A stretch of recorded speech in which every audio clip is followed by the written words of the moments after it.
యెహోవా.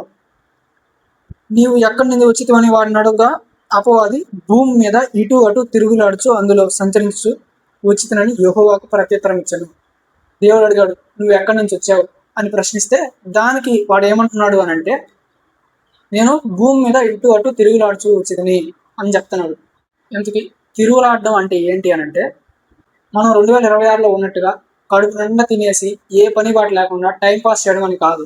ఇక్కడ తిరుగులాడడం అంటే అర్థం ఏంటి అని అంటే, ఒక గూఢచారి, ఒక డిటెక్టివ్ ఏ విధంగా అయితే పరిశీలన చేసేటప్పుడు ఎంత గూఢంగా అయితే, ఎంత శ్రద్ధగా అయితే వెతుకుతాడో తాను కావాల్సిన దానికోసం, ఆ విధంగా అపవాది మనుషుల కోసం వెతుకుతున్నాడు. ఆ విధంగా అపవాది మనుషుల్ని చెరపట్టడానికి వెతుకుతున్నాడు అనేది ఇక్కడ మనం అర్థం చేసుకోవాల్సినటువంటి విషయం. పేతురు రాసిన మొదటి పత్రిక 5వ అధ్యాయం 8వ వచనంలో అపవాది గర్జించే సింహం వలె సంచరిస్తున్నాడు అని వ్రాయబడి ఉంటుంది.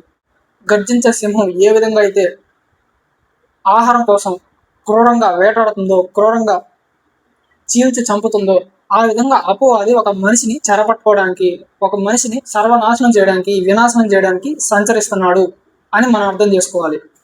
దేవుడు నా సేవకుడైన యోగుని గురించి ఆలోచిస్తూ అనగానే ఏమనాలి, యోగు ఎవరు నాకు తెలియదే అని అనడం లేదు. నీవు అతనికి కలిగిన సమస్తమునకు కంచె వేస్తూ కదా అంటున్నాడు అని అంటే, యోగు గురించి అపవాదికి ముందే తెలుసు. కాబట్టి ప్రతి వ్యక్తిని గురించినటువంటి డీటెయిల్స్ A to Z అపవాదికి తెలుసు. అయితే ఈ మధ్య కాలంలో పాస్టర్లుగా పిలువబడుతున్న వారు అపవాదిని ఎలా అపార్థం చేసుకున్నారు అని అంటే, అపవాది చాలా చిన్నవాడు, అపవాది మనం అనుకున్నంత డేంజర్ కాదు, ప్రమాదం కాదు. ఒక ప్రార్థన చేసినటువంటి కొబ్బరిని తీసుకొని సిలువు గుర్తేస్తే అపవాది వెళ్ళిపోతుంది, లేదా టచ్ అనగానే అపవాది వెళ్ళిపోతుంది అని చిత్రీకరించే ప్రయత్నం చేస్తున్నారు. ఇలా టచ్ అంటే అపవాది వెళ్ళిపోతుంది అనే భ్రమలో బ్రతుకుతున్నటువంటి పాస్టర్లకి నేను తెలియజేసేది ఏంటి అంటే, టచ్ అని మీరు వాడిని పడగొట్టడం కాదు.